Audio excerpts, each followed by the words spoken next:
Hello friends, welcome to SSC coaching centre. दोस्तों, आज के वीडियो में बात करेंगे प्रतिशत के प्रश्नों की। ठीक है, और प्रतिशत के इन प्रश्नों के लिए मैं आपको ट्रिक बताऊंगा। One liner.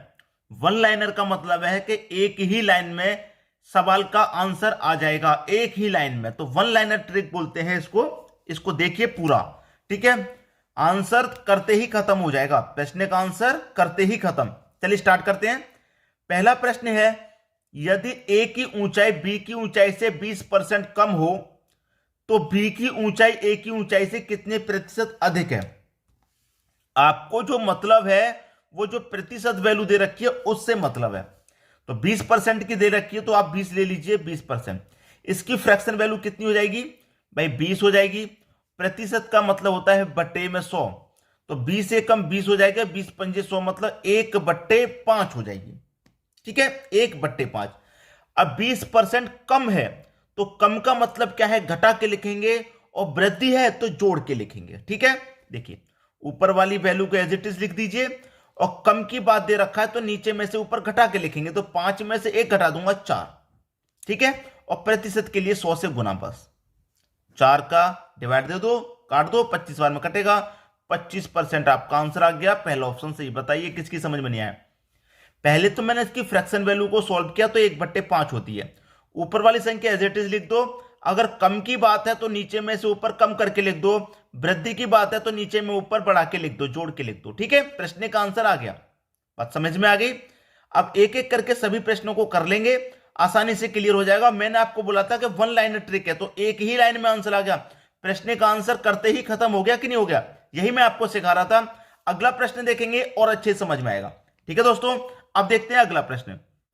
अगला प्रश्न है, यदि नीता का वेतन पायल के वेतन से 25% अधिक है तो पायल का वेतन नीता के वेतन से कितने प्रतिशत कम है।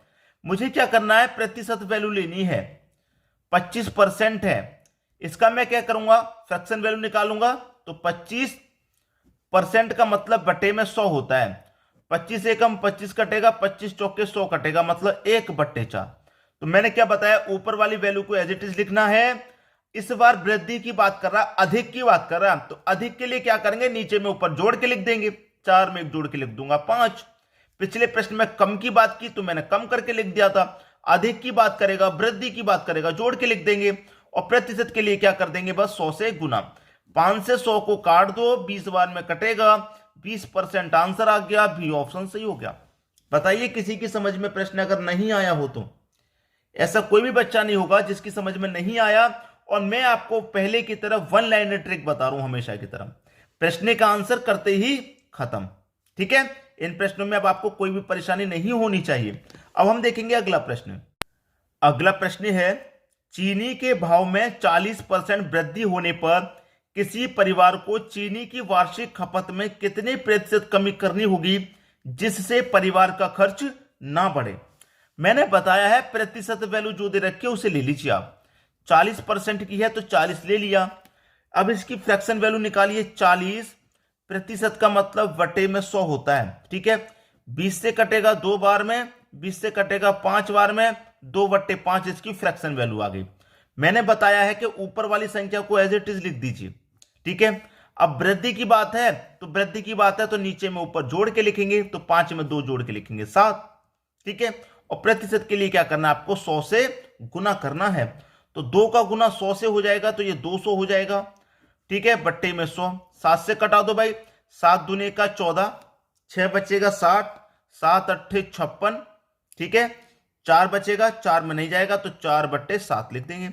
तो 28.4/7 इधर लिख देते हैं। 28.4/7% का आपका आंसर आ गया। 28.4/7, 28.4/7%। बी ऑप्शन आपका सही जवाब हो जाएगा। उम्मीद करूंगा कि सभी को प्रश्न अच्छे से समझ में आ रहे हैं। अब देखेंगे अगला प्रश्न। अगला प्रश्न है, चीनी के भाव 16 केजी से बढ़कर 18 केजी होने पर एक गृहिणी को खपत में कितने प्रतिशत कमी कर देनी चाहिए कि खर्च ना बढ़े। भाई पहले था भाव 16 का, 16 से बढ़ के हो गया 18 का, कितना बढ़ गया? 2 बढ़ गया। कितने पर बढ़ा है? 2, 16 पर बढ़ा है। ठीक है, कितने पर बढ़ा है? 16 पर। कटा लो, 2 एक कम 2, 2 अट्ठे 16, 1/8 आ गई इसकी फ्रैक्शन वैल्यू। अब ऊपर वाली संख्या को एज इट इज लिखना है।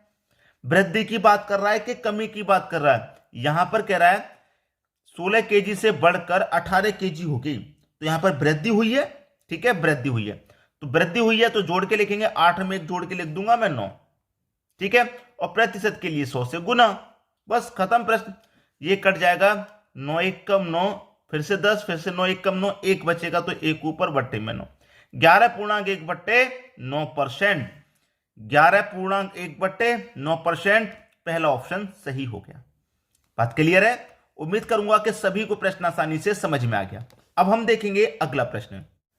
अगला प्रश्न है, चीनी के मूल्य में 12.1/2% की वृद्धि होने पर एक गृहिणी को इसकी खपत में कितने प्रतिशत कमी करनी चाहिए?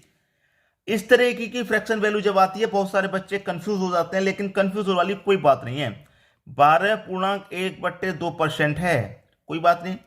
2 का गुना 12 में करो 24, 24 में 1 जोड़ो 25, कितना हो जाएगा भाई 25, तो 25/2 हो जाएगा ये भाई। 2 का 12 में गुना 24, 24 में 1 जोड़ा 25/2, तो ये 25/2 हो गया। प्रतिशत का मतलब होता है बटे में 100, तो ये बटे में 100 रहेगा। तो ऊपर तो 25 है, 100 का गुना 2 से किया तो ये 200 हो गया। ठीक है, अब 25 एकम 25 कटेगा, 25 से 8 बार में 200 कटेगा, 1/8 आ गया। ऊपर वाली वैल्यू एज इट इज रखनी है। वृद्धि की बात कर रहा है तो वृद्धि की बात करेगा तो नीचे में ऊपर जोड़ के लिखेंगे, 8 में 1 जोड़ के लिखूंगा मैं, 9 हो जाएगा, और प्रतिशत के लिए 100 से गुना हो जाएगा। पहले वाला ही आंसर आ जाएगा, 9 एक कम 9, 9 एक कम 9, 1 बचेगा, 1/9%। क्लियर? ये कहां पर है? पहले ऑप्शन में तो दे रखा है, हो गया आंसर। इस तरीके की फ्रैक्शन वैल्यू अगर दी जाए तो आप उसे इस तरीके से ही सॉल्व करिए। ठीक है, वन लाइनर ट्रिक है, बिल्कुल वन लाइनर। अब देखेंगे हम अगला प्रश्न। अगला प्रश्न है, किसी वस्तु पर 10% कम कर देने पर कुल राजस्व अपरिवर्तित रहता है, इस वस्तु के उपयोग में कितने प्रतिशत वृद्धि है? मैंने क्या बताया, जो प्रतिशत वैल्यू दे रखी है उसे ले लो। 10% की दे रखी है, 10% ले लो, 10 लिखेंगे, परसेंट का मतलब बटे में 100 लिखेंगे। ठीक है, 10 से कम 10 कटेगा, 10 से कट जाएगा 10 बार में, 1/10। ठीक है, ऊपर वाली वैल्यू को एज इट इज रख दीजिए। हमसे कह रहा है 10% कम, कम की बात करेगा तो नीचे में ऊपर घटा के लिखेंगे, 10 में से घटा के लिखेंगे 9, और प्रतिशत के लिए 100 से गुना। अब फिर से वही आ जाएगा, 9 एक कम 9, 9 एक कम 9, 1 बचेगा, 1/9%। लगातार 3 बार वही आंसर आ गया, कोई बात नहीं, जो आंसर है वही आएगा, 11.1/9%, 11.1/9%। पहला ऑप्शन आपके प्रश्न का सही जवाब हो गया। बात क्लियर हो गई? अब देखेंगे हम अगला प्रश्न। अगला प्रश्न है, किसी वस्तु के मूल्य में 20% कटौती कर दी गई, इसे पूर्व मूल्य पर लाने हेतु कितने प्रतिशत वृद्धि करनी होगी? भाई प्रतिशत वैल्यू ले लो, 20% की है, सॉल्व करेंगे। 20% का मतलब बटे में 100। ठीक है, 20 से कम 20, 20/25 100, 1/5। ठीक है, ऊपर वाली वैल्यू को ऐसे लिखना है। कटौती की बात करेगा तो कटौती का मतलब कम, कम का मतलब नीचे में ऊपर कम करके लिखेंगे, 5 में से 1 कम करके लिखूंगा मैं 4, और प्रतिशत के लिए 100 से गुना, तो 4 से 100 25 बार में कटेगा, 25% आपका आंसर आ गया। सी ऑप्शन बिल्कुल सही। उम्मीद करूंगा सभी की समझ में यह प्रश्न बहुत आसानी से आ गया। अब देखेंगे हम अगला प्रश्न। अगला प्रश्न है, किसी वस्तु पर दलाली की दर 4% से बढ़कर 5% होने पर भी एक दलाल की आय अपरिवर्तित रही, उसके व्यापार में कितने प्रतिशत की कमी आई? भाई 4% से बढ़कर 5% हो गई, तो 4 से 5 होने पर कितनी बढ़ गई? 1 बढ़ गई।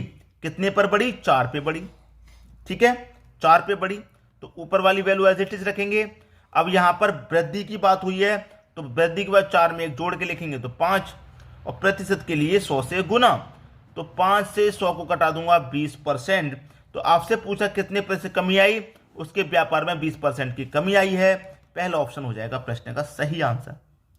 उम्मीद करूंगा सभी को प्रश्न अच्छे से समझ में आ गए।